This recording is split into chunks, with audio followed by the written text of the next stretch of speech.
नमस्कार, मैं अंजलि मिश्रा। स्वागत है आप सभी का द न्यूज पे। आपको बता दें कि एक तरफ G20 शिखर सम्मेलन की मेजबानी कर रहा भारत और प्रधानमंत्री नरेंद्र मोदी की लोग तारीफ कर रहे हैं, कह रहे हैं कि बहुत आप कह सकते हैं कि गर्व वाला पल है जिस तरीके से जो है प्रधानमंत्री नरेंद्र मोदी द्वारा इसे होस्ट किया जा रहा है, भारत इसकी मेजबानी कर रहा है और इसी के साथ तारीफों के पुल बांधे जा रहे हैं। लेकिन दूसरी तरफ विपक्ष है जिसे हर चीज में जो जैसा कि प्रधानमंत्री नरेंद्र मोदी कहते हैं कि काला टीका लगाने की इन्हें आदत हो गई है कि हर चीज में इन्हें नुक्स निकालना है। अगर कुछ देश में अच्छा भी हो रहा है तो भी इसके ऊपर इन्हें टिप्पणी करनी बहुत ज्यादा जरूरी हो गई है। तो ऐसे में कौन कर रहा तारीफ और क्या कुछ कह रही है विपक्ष, विस्तार से जानेंगे। तो राजधानी दिल्ली में G20 शिखर सम्मेलन की शुरुआत 9 सितंबर से हो चुकी है।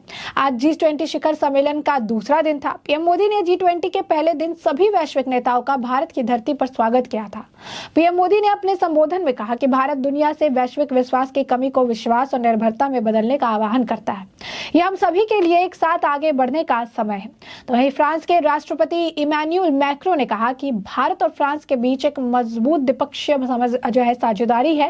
उन्होंने कहा कि दोनों देश के बीच मजबूत रक्षा साझेदारी थी जिसको पिछले 2 सालों के दौरान और मजबूत किया गया है। बेस्टिल दिवस पर पीएम मोदी का फ्रांस दौरा हमारे लिए एक महत्वपूर्ण पल था। फ्रांस में पीएम मोदी के आने से फ्रांसीसी लोग बहुत गौरवान्वित जो है हुए हैं और उन्होंने भारत के लिए मित्रता और सम्मान महसूस किया। उन्होंने पोस्ट की जो है एक तस्वीर भी उन्होंने जो है अपने ऑफिशियल एक्स हैंडल पर पोस्ट की जिसमें प्रधानमंत्री नरेंद्र मोदी उन्हें गले लगाते हुए नजर आ रहे हैं और इसे फोटो को लगाकर उन्होंने लिखा वसुदेव कुटुंबकम और उन्होंने लिखा कि the world is one family. Allow me to thank Prime Minister Modi.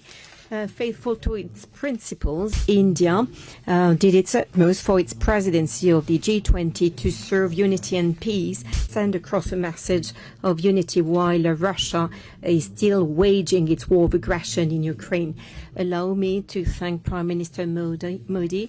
Faithful to its principles, India did its utmost for its presidency of the G20 to serve unity and peace and send across a message of unity while Russia is still waging its war of aggression in Ukraine. So here I would like to thank Prime Minister Modi and say once again that France stands alongside India. Before I report to you on our conclusions and the way I see them, of course, I would like to say a few words and say that all our thoughts go to Morocco and its people. They are going through a tragedy which is touching all of us. France yesterday, of course, sent a personal message, directly a message to the King, Mohammed VI, and we stand ready to send resources whenever Morocco tell us it is the right time to do so. We have technicians who stand ready, and this morning the World Bank, the IMF, the African Union and France as well stood together to send across a strong message to Morocco for reconstruction in this context. और Japan के PM Kishida ने भी G20 शिखर सम्मेलन में भाग लिया और आज समापन के दौरान जापानी पीएम फूमियो किशिदा ने कहा कि पिछले 5 दिनों के दौरान मैंने जकार्ता में आसियान संबंधित शिखर सम्मेलन G20 नई दिल्ली शिखर सम्मेलन में भाग लिया। सबसे पहले मैं दोनों देशों की सराहना करता हूँ, इंडोनेशिया के राष्ट्रपति जोको और भारत के प्रधानमंत्री नरेंद्र मोदी को शिखर सम्मेलन के अध्यक्ष और दोनों सरकारों के सदस्यों के रूप में उत्कृष्ट नेतृत्व करने के लिए मैं दोनों को धन्यवाद देता हूँ। तुर्की के राष्ट्रपति रेसेप तैयब जो है एर्दोगन ने भी जो है इसकी तारीफ की, प्रधानमंत्री की तारीफ की, भारत की तारीफ की। उन्होंने कहा कि मैं G20 की बेहद सफल अध्यक्षता के लिए भारत को धन्यवाद देता हूँ। मुझे मेरी पत्नी और पूरा तुर्की प्रतिनिधि मंडल की मेहमान नवाजी के लिए पीएम मोदी को धन्यवाद देना चाहता हूँ। G20 शिखर सम्मेलन के पहले सत्र में हमने उन जो है पर्यावरणीय चुनौतियों के बारे में बात की जिनका सामना हमारा ग्रह वर्तमान में कर रहा है। जलवायु परिवर्तन, जैविक विविधता को नुकसान और व्यापक प्रदूषण का आयाम चुनौतियों की एक तिकड़ी है जिसे हम अब और अधिक गंभीरता से महसूस कर सकते हैं। वहीं G20 आपको बता दें कि डेलीगेशन पर आम सहमति पर अंतर्राष्ट्रीय श्रम संगठन के महानिर्देशक महानिदेशक गिलबर्ट एफ होगबे ने भी कहा कि मैं इस डिक्लेरेशन के लिए भारत की अध्यक्षता को बधाई देता चाहता हूं। वार्ता आसान नहीं, लेकिन मुझे खुशी है कि इस पर आप सहमति बनी, जो एक सकारात्मक विकास है। न केवल one earth, one family, one future, बल्कि हम एक ऐसे भविष्य की तरफ बढ़ रहे हैं जहां हम अर्थव्यवस्था और जीवन की प्रौद्योगिकी और AI पर ज्यादा निर्भरता की ओर ले जा रहे हैं। ऐसे में सुनिश्चित करना महत्वपूर्ण है कि हम यह वास्तव में मानव केंद्रित हो। भारत में ब्रिटिश उच्चायुक्त एलेक्स एलिस ने कहा कि मैं G20 इंडिया और अमिताभ कांत को बधाई देता हूं। इस दौरे के लिए ऋषि सुनक और उनकी पत्नी श्रीमती मूर्ति को भी धन्यवाद। यह महत्वाकांक्षा, समावेशन और निर्णय के संपन्न G20 शिखर सम्मेलन रहा। यूके डेलीगेट द्वारा भी इसे लेकर आप कह सकते हैं कि काफी कुछ कहा गया। तारीफ वो उन्होंने भी कि क्या कुछ कहा, उन्होंने जरा सुनिए। How is your experience? You are here in the exhibition center and there are many art and craft artisans here. It's a great experience. It's nice to see all the different sort of cultural and historical goods sold around India. Yeah, it's really lovely to see. There's a nice collection of things, lots of homewares, lots of things that we'd like to take back to the UK with us. There was 2 days event of G20. How do you see this G20 will beneficial and it will boost both countries' relationship? Well, it's always good to get all the leaders together to discuss lots of important things. You know, there's lots of historical moments happening at the time, you know. Ukraine is obviously a very important topic that we need to discuss and keep in the forefront of our minds, and our support for Ukraine, I think, is really top of the agenda for the UK. And it was the consensus on declaration, G20 declaration. How do you see? How is your, Yeah, what's your opinion? all good, very good. Thank you. जैसा कि आपने देखा कि UK की जो delegate थी मंतपन, उन्होंने भी जो है फ्रीदी ने कहा कि ये बहुत ही अच्छा उनके लिए अभी तक का एक्सपीरियंस रहा है। बहुत अच्छा लगा उनको इतने सारे कल्चर का मिश्रण देखना, हिस्टोरिकल चीज़ें देखना, और उन्होंने कहा कि बहुत सारी चीज़ें जो है वो अपने साथ यहाँ से यूके भी लेकर जाएंगी। और ये हमेशा इतने सारे लीडर्स को एक साथ एक अच्छे, आप कह सकते हैं, इंपॉर्टेंट मुद्दों पर चर्चा करना देखना हमेशा काफ़ी अच्छा लगता है। उन्होंने कहा कि काफ़ी कुछ जो है हिस्टोरिकल मोमेंट्स है इस वक्त देखने के लिए मिल रहे हैं। यूक्रेन जो है काफ़ी अहम टॉपिक तो है ही इस डिस्कशन में, और ये हमें देखना है कि जो यूक्रेन का सपोर्ट कर रहे हैं या फिर क्या चीज़ें कर रहे हैं, ये भी यूके का एक एजेंडा है। वहीं आपको बता दें कि त्रिपुरा के मुख्यमंत्री मानिक शाह ने भी तारीफ जो है की है कि G20 को लेकर जो सफलता हुई है उस पर क्या कुछ कहते नजर आए, जरा सुनिए। न्यूज़पेपर में आप देख चुके हैं, बहुत ही सक्सेसफुल रहा। बहुत सारा चीज़ जो मैंने मूवी हुआ है, तो इससे तो बहुत अच्छा होगा। एक दूसरा देश एक दूसरे के साथ जो जान पहचान और क्या क्या है, यहाँ से क्या दे सकते हैं, दूसरा देश से क्या ले सकते हैं। और सबसे बड़ी बात है वसुधैव कुटुंबकम, ये जो हमारा माने सोच है, ये कामयाब हुआ। वन फ्यूचर, वन अर्थ, और एक साथ हम लोग रहने का जो एक सद्भावना, ये इससे बहुत फ़ायदा होगा। एकदम होगा। तो जैसा कि आपने सुना कि उन्होंने कहा कि शिखर सम्मेलन विकास की दृष्टि के सभी सदस्य देशों के लिए फायदेमंद होगा। उन्होंने कहा कि वसुदेव कुटुंबकम या एक पृथ्वी एक परिवार एक भविष्य का विचार जो शिखर सम्मेलन का विषय है, शिखर सम्मेलन के लिए सफल रहा। उन्होंने कहा कि हमारे रिपोर्ट्स में देखा है कि किस तरीके से G20 शिखर सम्मेलन बेहद सफल रहा। हमें पता चला कि हम दूसरे देशों को क्या दे सकते हैं और वे हमें क्या दे सकते हैं। वसुदेव कुटुंबकम का हमारा विचार सफल हुआ है। सबके साथ मिलकर रहने की हमारी भावना से हमें लाभ होगा। वहीं हिमंता बिश्वा शर्मा ने भी जमकर तारीफ की है। क्या कुछ कहा, उन्होंने जरा सुनिए। सकल G20 का डिनर भी था, G20 की अध्यक्षता भी करी।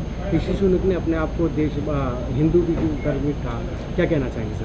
देखिए, ये पूरा G20 एक भारत का बहुत बड़ा गर्व का मोमेंट था। प्रधानमंत्री जी का अगुवाई में जो G20 का बैठक हुआ, पहला बार साउथ अफ्रीका को फुल मेंबरशिप मिला। साथों साथ जो साझा डिक्लेरेशन था वो भी अनएनिमसली पास हुआ है। ये एक बहुत ही ऐतिहासिक क्षण था, भारत के लिए एक महिमामंडित समय था, और हम सब भारतवासी अपना प्रधानमंत्री को लेके बहुत हम लोग प्राउड है।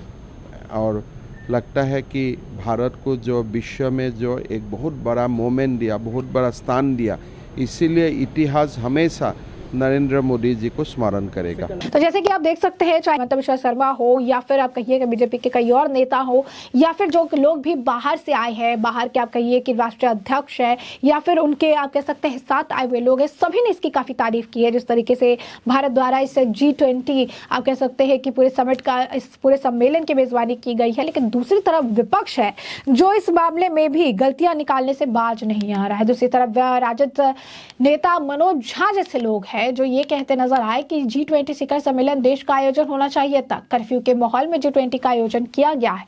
क्या कुछ और जहर उगलते नजर आए, जरा सुनिए। आयोजन देश का आयोजन दिखना चाहिए था। ये कर्फ्यू जैसे माहौल में देश का संदेश भी अच्छा नहीं जाता है। नंबर 1। नंबर 2, जो साझा डिक्लेरेशन हमने देखा, दिल्ली डिक्लेरेशन, वो भी कमोबेश ठीक है, लेकिन बाली से लेकर के यहाँ तक पहुँचने में रसिया यूक्रेन के मसले पे जो लाइन है, मैं समझता हूँ कि अगर सिर्फ गांधी को युद्ध के संदर्भ में पढ़ा गया होता, मैंने एक सोशल मीडिया पे ये लिखा भी, अगर उसको एक हम एक ऐसे आधार के रूप में रखते कि उसके इर्द गिर्द हमारा स्टेटमेंट जारी हो तो वो बेहतर होता। टैगलाइन ही थी G20 की, one earth, one family, one future, वसुधैव कुटुंबकम। लेकिन प्रधानमंत्री जी से तो हमारा आग्रह यही होता है कि ये सिर्फ इंटरनेशनल प्लेटफॉर्म पे ना हो, देश में भी इसी परिपाटी को, इसी संदेश को उतारा जाए।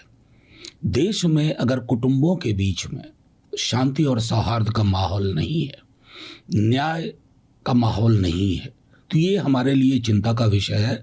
और इसी संदर्भ में हम प्रधानमंत्री जी से कहते हैं और कहते रहे हैं और कहते रहेंगे कि ये हमारे अपने देश में पहले एक बार लागू हो और हम दुनिया को दिखाएं कि इतनी विविधता के बीच में भी सौहार्द का ये उदाहरण दुनिया के सामने हो।